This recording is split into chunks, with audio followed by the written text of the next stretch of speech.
have signed the framework agreement but not yet ratified it. It is focusing particularly on low-income countries, several of which lie in Africa. And the organization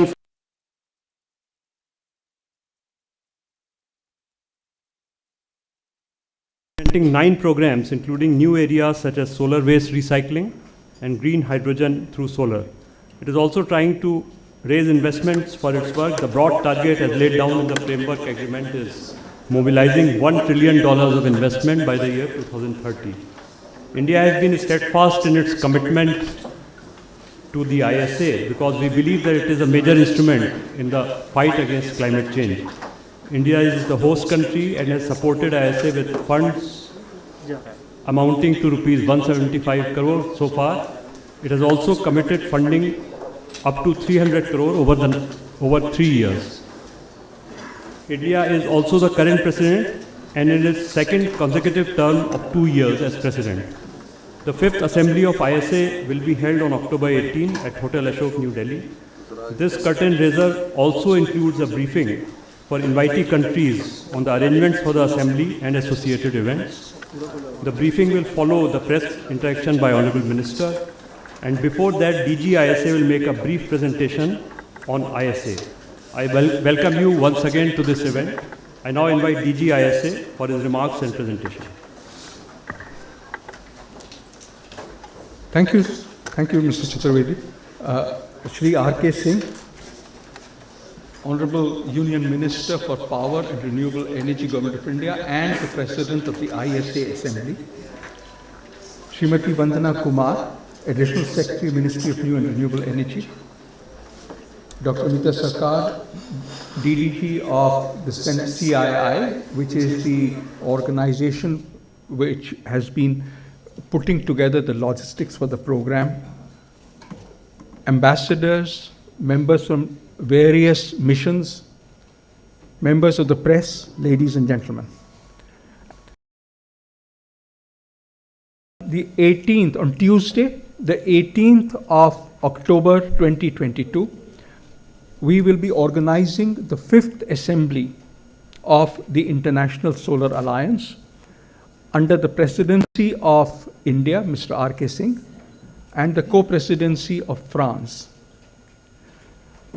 On this occasion, we will be looking at a range of issues which I will speak about in a little moment.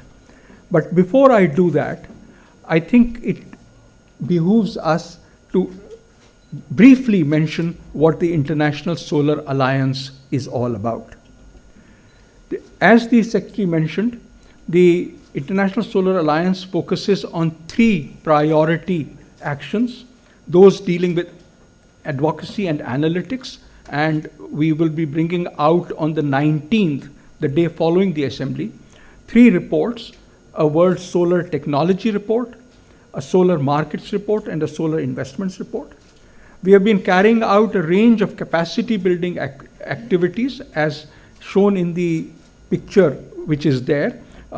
2,791 people have been trained on a variety of subjects, but most importantly certified technicians. And something that surprised us but is extremely important is the training of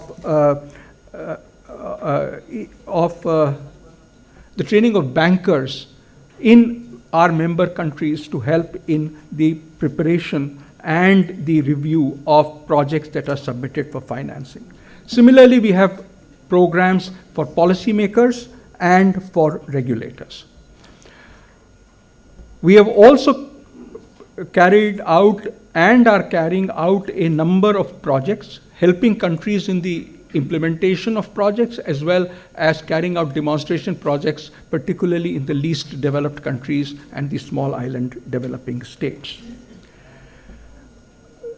The total number of projects that we have received for support in their preparation, in starting those projects off. We are not the implementing agency, but we help in finding implementation agencies. These together aggregate to about 9,500 megawatts, 9.5 gigawatts, and are solar water pumps, solar rooftop, mini grids, as well as solar parks. And they are distributed across the global south. We look forward to working with these countries in preparing these projects, then getting a project management cell in place in order to implement it further. We have also initiated a number of demonstration projects in the least developed countries and the small island developing states, 27 of them to be very exact, in the various places that are shown on this map, and the kinds of projects are identified. At the Assembly, we look forward to the inauguration of at least 4 of these projects. Let me also briefly talk to you about the program. On the day before the Assembly, that means on the 17th of October, Monday, there will be an opportunity for bilateral meetings with the president of the ISA. And in the evening, we will host a dinner, an informal dinner, for all the delegates.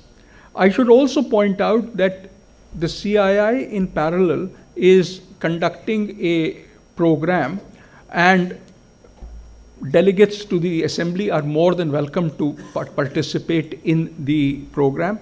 The delegates would also be free and willing to participate in the discussions that occur. On the 18th, that is the day of the Assembly, we have the inaugural session in the morning. This will be followed by a group photograph of the heads of mission, the ministers and the heads of mission, from all the countries with the president and the co-president. This photograph will require a little bit, not too much, about 100 meters of travel, of walking between the hall in which the Assembly is held and the place where the photograph is held.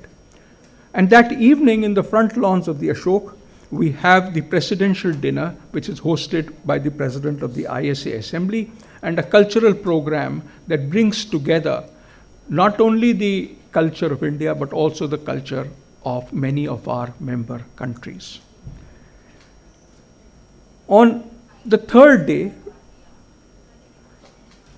Wednesday, the 19th of October, is a whole day program which is devoted to, number one, the release and panel discussions on the 3 reports that I spoke about, the Global Solar Technology, Global Solar Investments, and Global Solar Markets report. In addition, after the launch of these reports and the panel discussion on technology, we would be having in parallel, number one, panel discussions on the investment and the markets report on the one side, and the discussions on new technologies in solar and on technology transfer and absorption in solar energy on the other side. After that, everybody would meet together in a plenary to have the closing plenary session. This is on the 19th.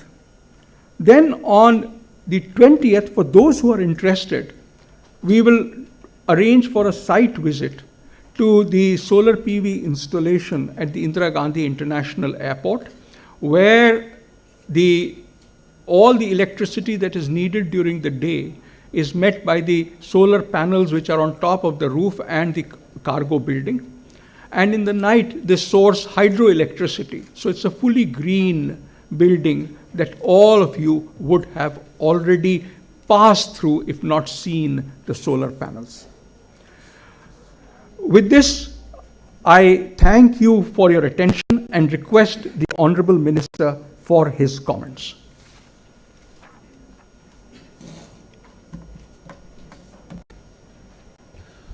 Thank you, Ajay. Between the Secretary, Ministry of New and Renewable Energy, and the Director General of the International Solar Alliance, they've covered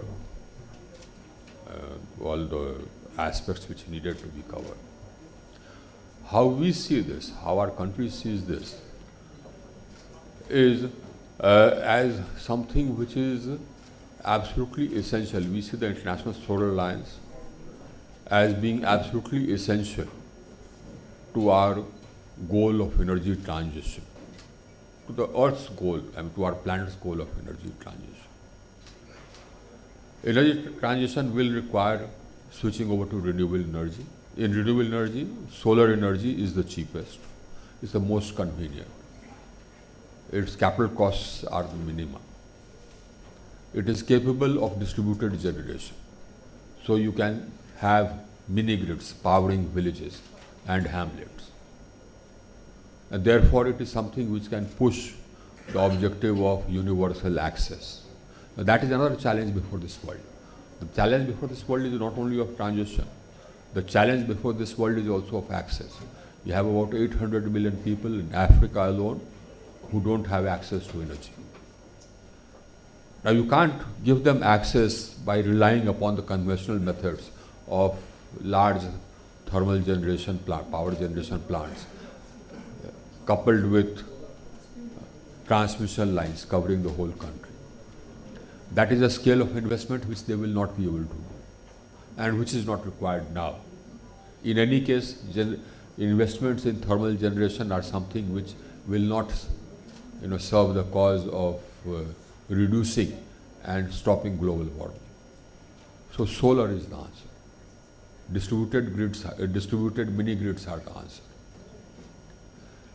And if the world is actually serious about energy transition, then the International Solar Alliance is the answer. What we bring to the International Solar Alliance and what the International Solar Alliance makes available to all the member countries, especially the member countries which have the problems of access to energy and the problems relating to transition, is that it houses a body of experts. It provides expertise. It provides aggregation to bring down the prices. And it's also in the so it has taken up a number of projects, both solar parks, grid scale solar projects, individual solar projects. It has taken up a number of projects. And this is just started. So it will multiply. Now, my call to the entire world is this, that if you are really serious, and we have had pledges in Conference of Parties that different countries will pool together $100 billion a year for the cause of energy transition. This is the place, this is the vehicle, the International Solar Alliance is the vehicle which will make this possible. Because it's working with countries which need it, it has the expertise, it has the plans in place, it's already started executing them.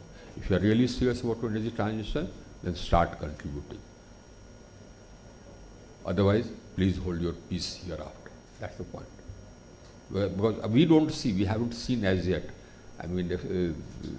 much money coming for energy transition from the developed countries who said that they will contribute to energy. And those funds are not coming. They are not forthcoming as yet. They need to start coming. We in our country are serious. We put money where our mouth is, insofar as the International Solar is concerned. We are contributing. In our own country, our pace of transition is one of the fastest in the world.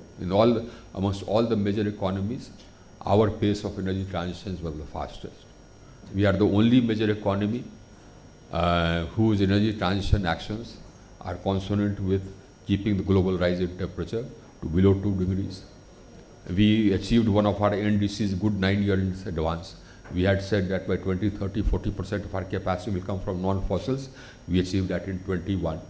And we are on the cusp of achieving the other NDC again in about a year's time, when we had said that we'll reduce the emissions intensity of our economy by 33% by 2030. We shall reach later. We have upped our ambition in COP26, whereby we've said that by 2030, we will have 50% of our capacity come from non-fossils and 45% reduction in emissions intensity. So we are on track. In fact, we are ahead of whatever we have placed. And we shall be ahead of whatever we have placed, because we believe in it. So we are contributing, we are doing it ourselves. Now, different countries have started taking actions for energy transition themselves. I am now asking them to contribute as well. The fact that 109 countries have come together to work on this is itself something which is great news for the world. It's great news for the world. This means that yes, people believe that energy transition is possible, that energy transition needs to be done, and we need to put our shoulders to the wheel. But my only request would be, and this is what I will tell the honorable ministers when we meet on the 18th, my only request will be that let's start pushing a bit harder so that we roll out projects much faster. The International Solar Alliance is coming up with 3 very innovative sort of constructs which are absolutely essential for capacity addition.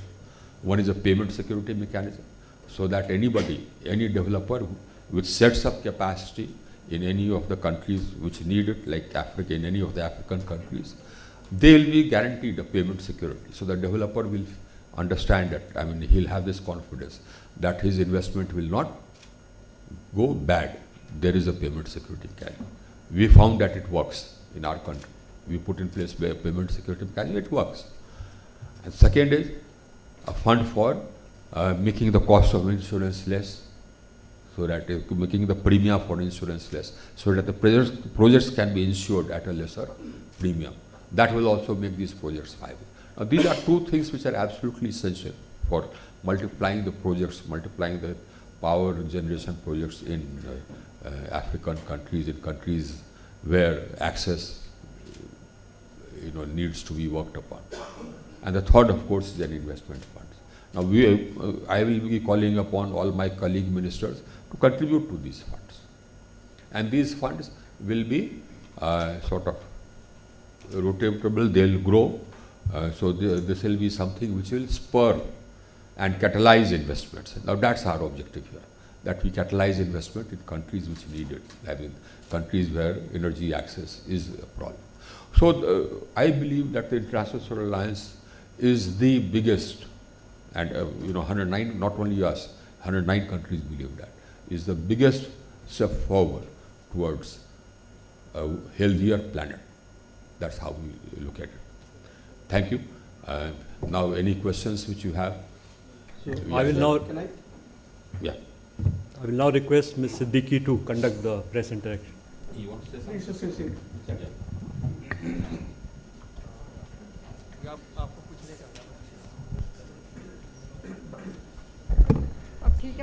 Good evening. I, Shamima Siddiqui, ADG PIB, have great pleasure in welcoming all to this curtain raiser press conference of the upcoming assembly of the International Solar Alliance. We are privileged that Honorable Minister for Power and MNRE, Shri R.K. Singh, will be taking questions from the media. I welcome the dignitaries on the dais for this interaction. I request media persons to keep their phones on silent mode throughout. To allow all a fair chance to take questions, we may initially take 1 question from 1 person. If anybody has more questions, we can come back later. Kindly raise your hands and introduce yourselves before